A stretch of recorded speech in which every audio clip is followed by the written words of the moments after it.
Per quines fases d'elaboració passa un formatge? Quins mecanismes d'higiene i seguretat cal seguir? És viable una petita formatgeria? Una vintena d'alumnes s'enfronten durant aquests dies a aquestes preguntes a Torre Marimon, a Caldes. Són persones que tenen interès en el món del formatge. Els hem seguit durant la seva formació a través d'aquest reportatge. En Diego Sánchez té clar per què assisteix a la 12a edició del curs d'elaboració de formatges, un objectiu de millora professional. Sobretot per aprendre coses per aprofitar per al restaurant. Quan faran matós, formatges, iogurts, tot el que sigui aprendre pel restaurant va bé. I és que en Diego és restaurador i té un establiment a Gallifa. Vol fer les postres de forma natural i necessita coneixements. Pel que ell vol, el primer dia d'aquest curs ha estat molt productiu. Hem fet avui la cuajada, que a mi m'interessa molt per posar-la de postre, els mató també, i ara farem el formatge fresc. Al curs hi assisteixen una vintena d'alumnes de diferents nivells i amb diferents objectius, dos extrems. En Jordi Cabestany, que hi assisteix per saber-ne més, tot i que ara no es dedica a la restauració. M'agrada el tema de l'alimentació, també vull mirar un altre camp, independentment de la cuina, doncs altres camps i tot el que sigui alimentació m'interessa. I a l'altra banda, la Marta Roger de Cardedeu, que té una explotació agrària de vaques de llet, de la que penja una petita agrobotiga.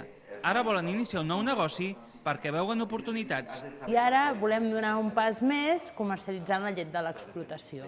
Muntem màquines expenedores i estem plantejant la possibilitat d'elaborar també la llet, i per això hem vingut. He vingut a veure quines possibilitats tenim amb la nostra llet i què podem fer. Tot i així, no ve de zero. Jo conec el sector perquè justament tenia formació que ja anava una mica en aquesta línia. El que passa és que aquí trobes gent que cada dia toca el formatge, cada dia toca la llet, que et parla dels 1000 problemes que tu pots tenir, que potser en la formació que jo havia tingut no ho havíem vist, i és molt útil. Això sí, es volen posar les bases per saber muntar una formatgeria. I normalment en el curs hi venen formatgers que ja estan elaborant o que tenen previst elaborar. També venen restauradors que tenen ganes de saber una mica dels productes que tocaran en el seu restaurant. I llavors també venen botiguers i distribuïdors d'aquests productes i després venen una altra colla d'aficionats que volen saber més del formatge. I és que fer de nou una formatgeria no és tan difícil com sembla a nivell tècnic. Jo és que la veritat és que no sabia de res, la veritat. I ho veig més fàcil del que pensava, al començament, lo d'avui. Que tampoc és tan complicat això, el tema sanitari i tal, sinó és fer les 4 coses bé i a partir d'allà anar treballant, formatge pràctica sobretot. Una de les premisses bàsiques és extremar la higiene des de l'adquisició de la llet fins a tenir el formatge a les mans. Sobretot, cal sentit comú i controlar les temperatures. La llet neta, que té una bona qualitat, que s'han utilitzat mètodes correctes, no és perillosa, ni en cru ni en elaborat. El que sí és veritat és que hi ha malalties que abans de 2 mesos de maduració, però aquestes malalties pràcticament estan eradicades.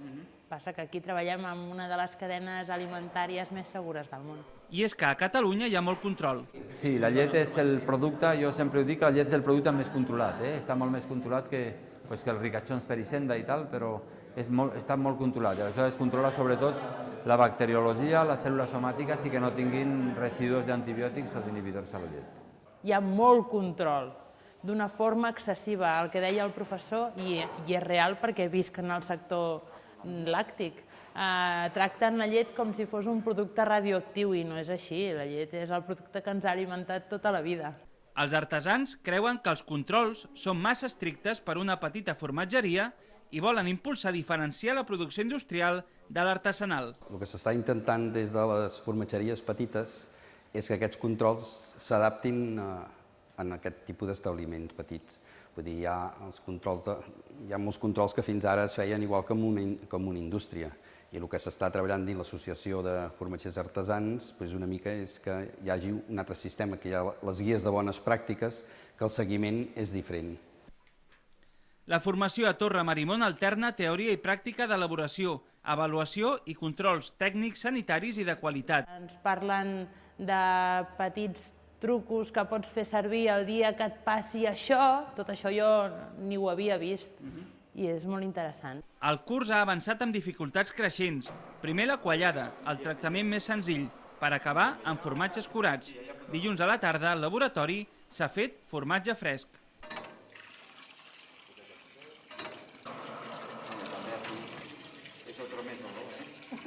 No, tirar molt poquet a poquet no crec que passi res. S'han necessitat 80 litres de llet per fer uns 10 o 12 quilos de formatge. També s'ha hagut d'abocar sal, en concret 800 grams.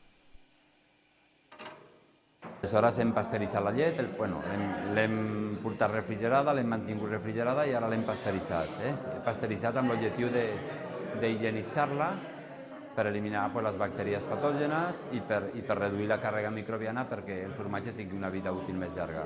Hem pasteuritzat a 73 graus durant aproximadament 30 segons i hem baixat a 40 graus i allà hem fet la coagulació de la llet. Hem afegit clorur càlcic per ajudar a la coagulació i quall. I allà hem estat aproximadament uns 40 minuts.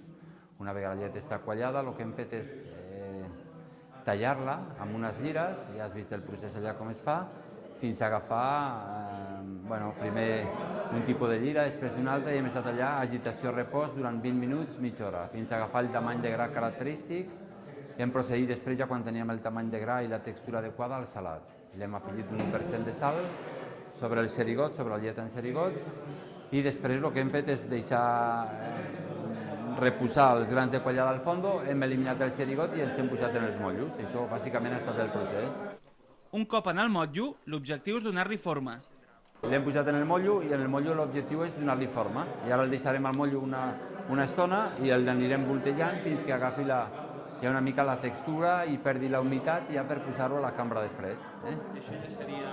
Ja es pot consumir. Una vegada estigui en la cambra de fred i agafi una temperatura de 7 graus a l'exterior i 7 graus més o menys en l'interior del producte i a l'exterior, evidentment, ja es pot consumir. Els alumnes han fet pràctiques com aquesta durant tota la setmana. En la sessió programada pel mes de juliol faran un estudi econòmic per crear una formatgeria. Serà l'últim pas d'una formació que Torre Marimon fa des de fa molts anys. Sí, és que està molt bé perquè, clar, aquesta mena de cursos així no la trobes a cap banda, no? Ni la Generalitat en fa, ni pots trobar ara, per dir-ho així, res que sigui indicat amb el tema de la llet i formatges aquí a Espanya. A Torre Marimon s'organitzen cursos així des de la dècada dels 80. Es podria dir que els que estan fent formatges han passat el 80% per aquí. Tot i així, des de l'any passat, amb la creació de l'Institut de Recerca i Tecnologia Agroalimentàries, Torre Marimon ha donat un nou impuls a la seva tasca. L'IRTA té com a objectiu impulsar la investigació i el desenvolupament sostenible del camp, però a les mateixes instal·lacions també es fa formació com aquesta. Els alumnes han pagat 210 euros per 6 dies de formació a jornada completa, 48 hores en total, un preu que donen per ben invertit si els serveix per donar un primer pas i fer una formatgeria. I així arribem al final del nostre informatiu d'aquest dijous. Ara repassem titulars i acabem.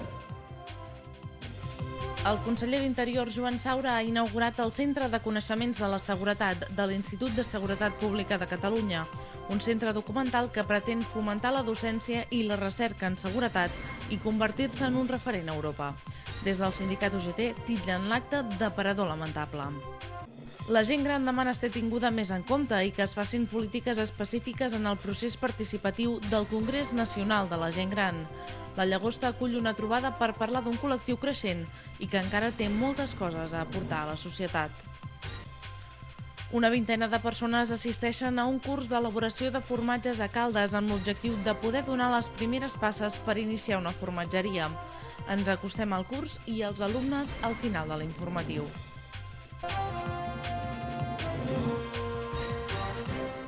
I fins aquí l'informatiu. Els deixem amb la previsió meteorològica pels propers dies, sobretot pel cap de setmana. Nosaltres tornem, com sempre, el proper dilluns a 2:15 del vespre. Que tinguin un bon cap de setmana. Que vagi bé.